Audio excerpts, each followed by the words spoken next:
নমস্কার। আজ সোমবার যথারীতি একটি নতুন ঘটনা নিয়ে আপনাদের সামনে উপস্থিত হলাম।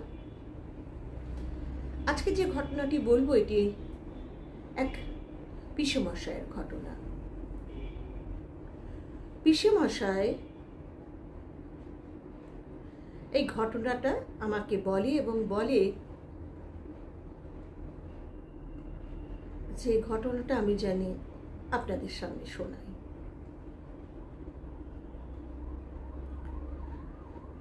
একদিন পিসেমশাই আসানসোল থেকে হাওড়ায় আসছিলেন। যথারীতি কোলফিল্ড নামক একটি ট্রেনে পিসেমশাই আসানসোল থেকে ওঠে এবং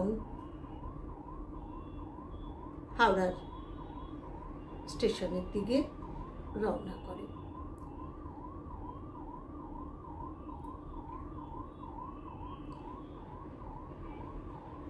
পিসেমশাই যখন গলসি বলে একটা জায়গা, সেই জায়গা পার করে, তারপরে তার মনে হয় যে সে কিছু ইম্পর্টেন্ট কাগজ আসানসোলে ফেলে এসছে, যেই কাজের জন্য পিসেমশাই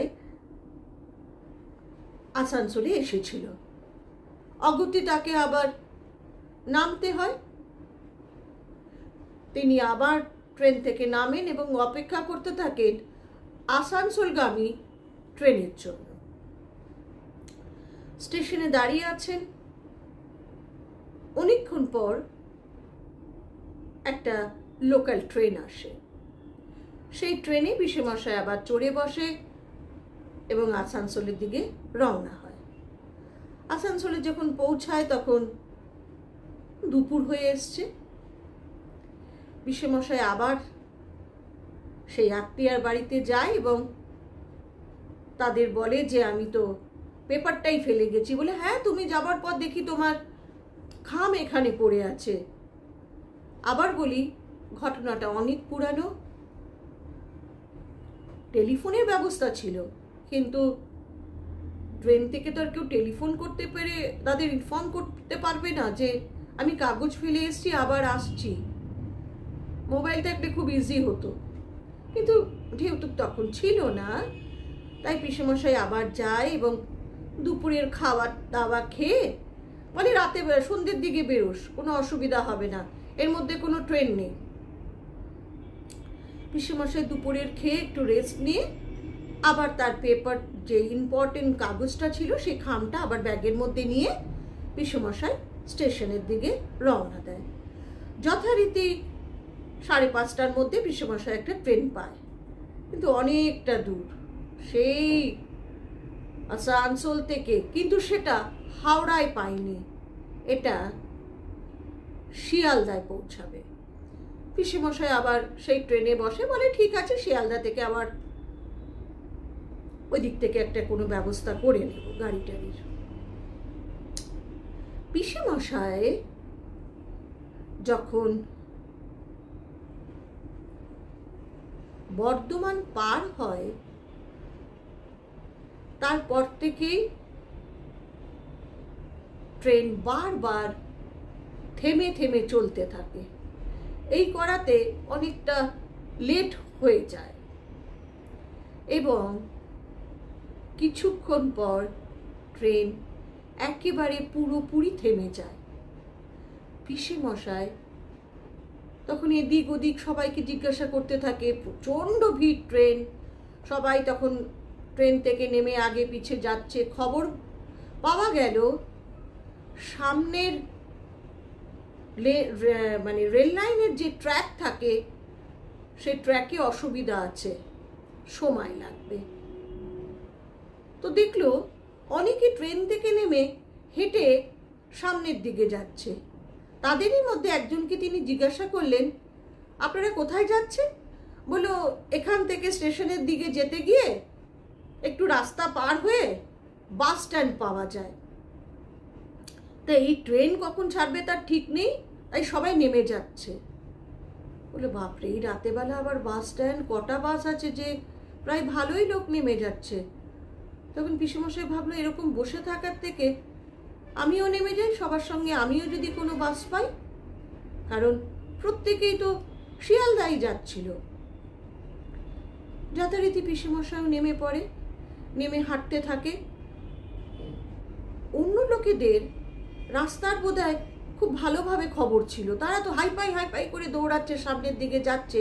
পিসেমশাই একটু আস্তে আস্তে হাঁটছেন, কিন্তু উনি খালি পিছিয়ে পড়ছেন।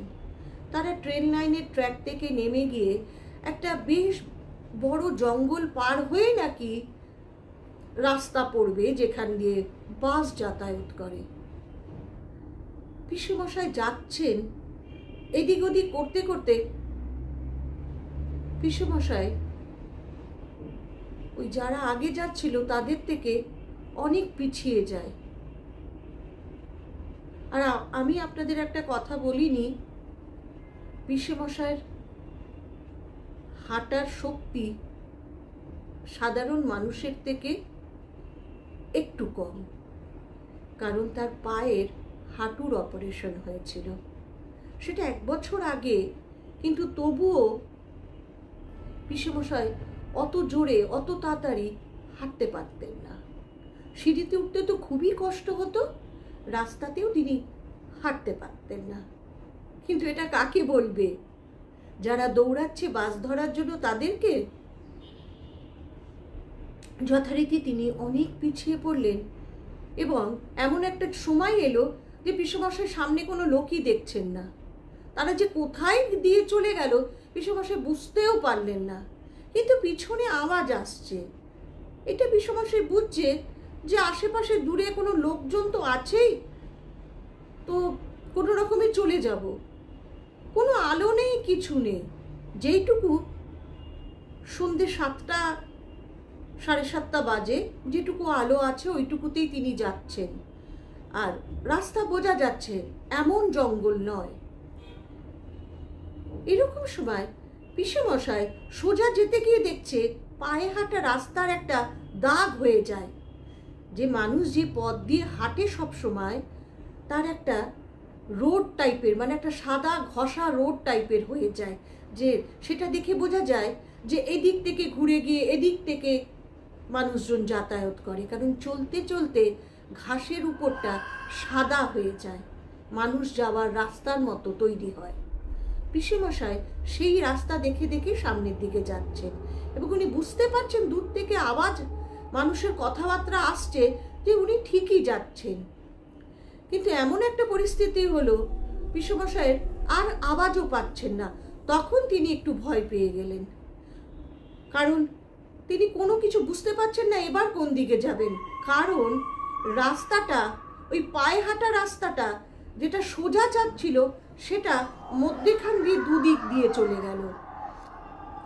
এবং তখন তিনি বুঝতে পারছেন না এই দিকে যাবেন না এই দিকে যাবেন।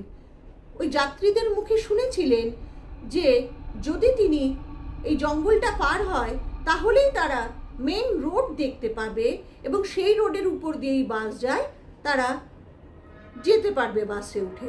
কিন্তু পিসেমশাই এই মিডিল পয়েন্টটা এসে তিনি অবাক হয়ে গেলেন যে রাস্তা তো দুভাগে ভাগ, আমি এই দিকে যাব না এদিকে যাব।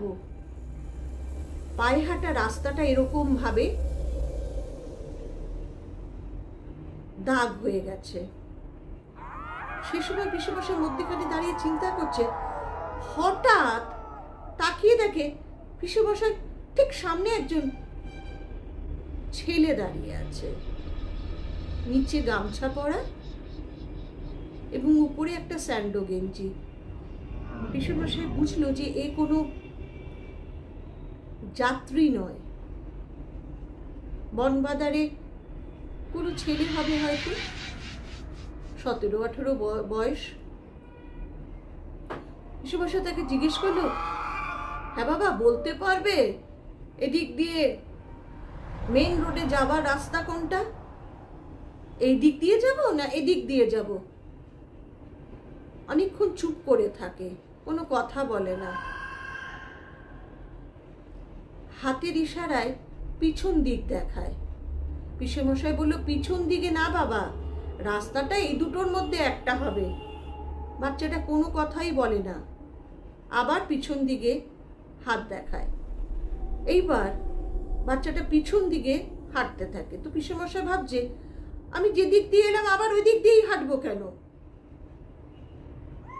পিসেমশাই বললো, না না বাপু, তুমি ওদিকে যেও না। একটু পিসেমশাইয়ের থেকে হাত চারেক দূরে গিয়ে পিসেমশাইকে এমনি এমনি করে ডাকতে থাকে। পিসেমশাই বললো যে, আমি এই দিক দিয়ে কেন যাব? হঠাৎ পিসেমশাই দেখছে পিসেমশাইয়ের থেকে 10 হাত দূরে পিসেমশাইয়ের ভাগ্নে দাঁড়িয়ে আছে। বলে, এই শ্রমিক, তুই কি করছিস ওখানে? বলে খুব জোরে চিৎকার করলো।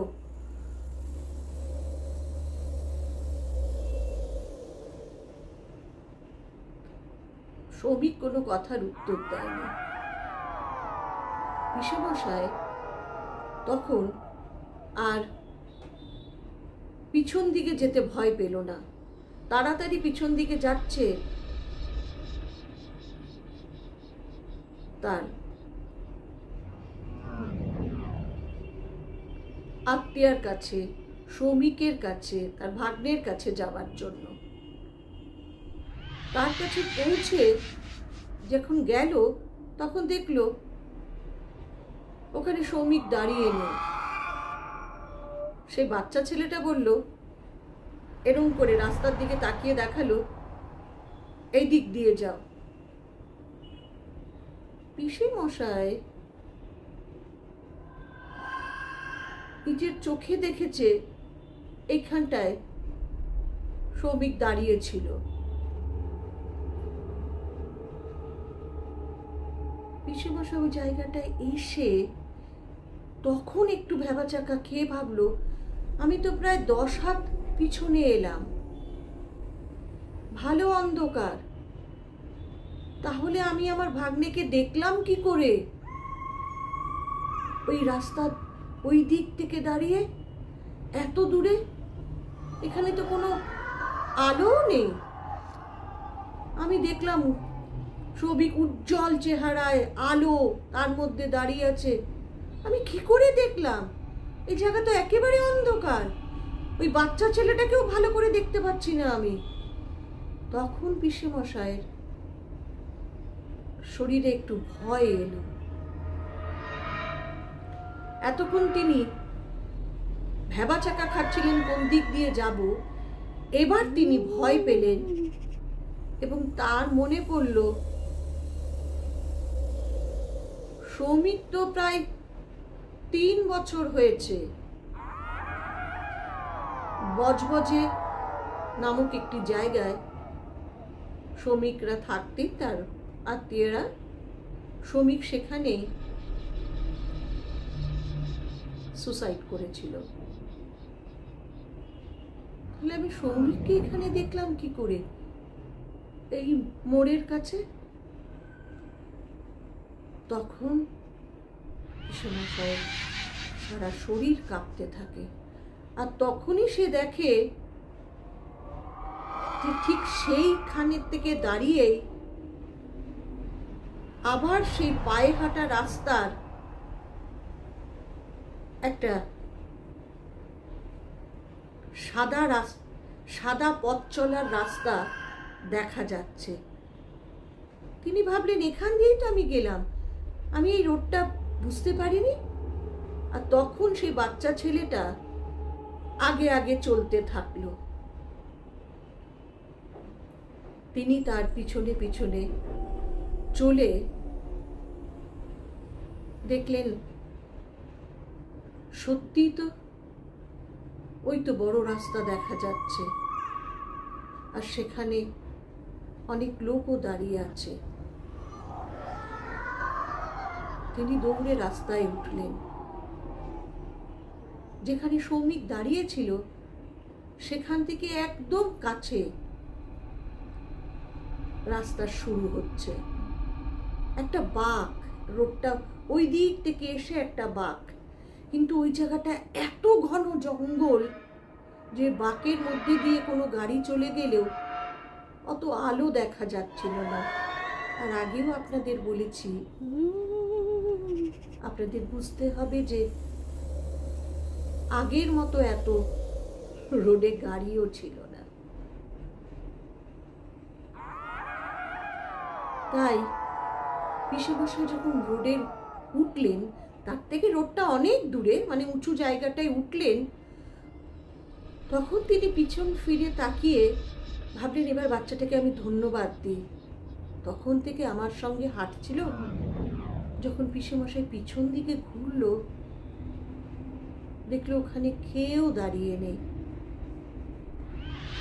তিনি তখন মনকে বললেন যে হয়তো বাচ্চাটা আমাকে উঠিয়ে দিয়ে চলে গেছেন। যখন তিনি হাঁটতে শুরু করলেন এবং পিছন ফিরে আবার দেখবার চেষ্টা করলো যে কেউ দাঁড়িয়ে আছে কিনা, বাচ্চাটা চলে গেছে কিনা, দেখলো মোড়ের ঠিক যেখান থেকে তিনি উঠেছিলেন, জঙ্গলটা যেখান থেকে শেষ হয়েছিল, আর উঁচু দিয়ে উঠে ওই পাশে রাস্তায় তিনি যখন উঠেছিলেন তার পাশ দিয়ে যাচ্ছিল জঙ্গলটা নিচে। তখন তিনি ওখানে দাঁড়িয়ে একবার নিচের দিকে, জঙ্গলের দিকে তাকিয়ে দেখল যে সৌভিক তখনও দাঁড়িয়ে আছে ওই অন্ধকার জঙ্গলের মধ্যে, যেখানে কোনো আলো নেই, তার মধ্যেও সৌভিককে দেখা যাচ্ছে। যেন মনে হচ্ছে তার আশপাশ দিয়ে কোনো আলো জ্বলছে। পিসেমশাই আর পিছে তাকাননি। তিনি কিছুটা হেঁটে যেখানে মানুষজন দাঁড়িয়ে ছিল সেখানে গিয়ে বসে পড়লেন। কারণ এক তো তার পায়ে প্রচন্ড ব্যথা, আর দ্বিতীয়ত তার আদরের ভাগ্নে যে প্রায় 2 বছর আগে তাদেরকে ছেড়ে চলে গেছে, সে ওখানে দাঁড়িয়ে ছিল। সে তার মামাকে বাঁচাতে এলো ওই জঙ্গল থেকে।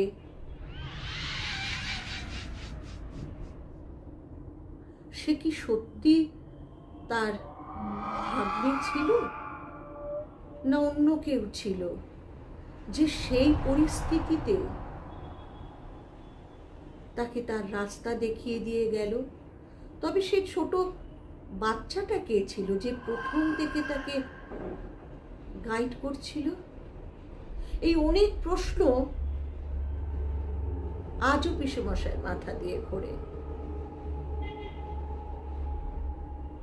এর উত্তর পিসেমশাইও পাইনি, এর উত্তর আমরা কেউই জানি না। এর উত্তর একমাত্র তিনিই জানেন, যে এই বিশ্ব ব্রহ্মাণ্ড তৈরি করেছেন, বা এই বিশ্বে যে অদ্ভুত অদ্ভুত ঘটনাগুলো প্রতিনিয়ত ঘটে চলেছে, কোন রহস্যের মায়াজালে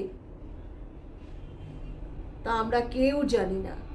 যারা বিশ্বাস করে তারা বলে এক অলৌকিক শক্তি, আর যারা বিশ্বাস করে না বলে চোখের ভুল। এখন আমাদেরকে সেটাই বুঝে নিতে হবে, যে যেভাবে বিশ্বাস করে। যে সেদিন কেউ এসেছিল এবং পিসেমশাইকে সেই জায়গা থেকে উদ্ধার করেছিল। সে যেই থাকুক, পিসেমশাই সুস্থ শরীরে বাড়ি ফিরতে পেরেছিল। জানাবেন আজকের ঘটনাটা কেমন লাগলো। আবার শুক্রবার দেখা হবে। ততক্ষণ পর্যন্ত প্রত্যেকে সুস্থ থাকবেন, ভালো থাকবেন। নমস্কার।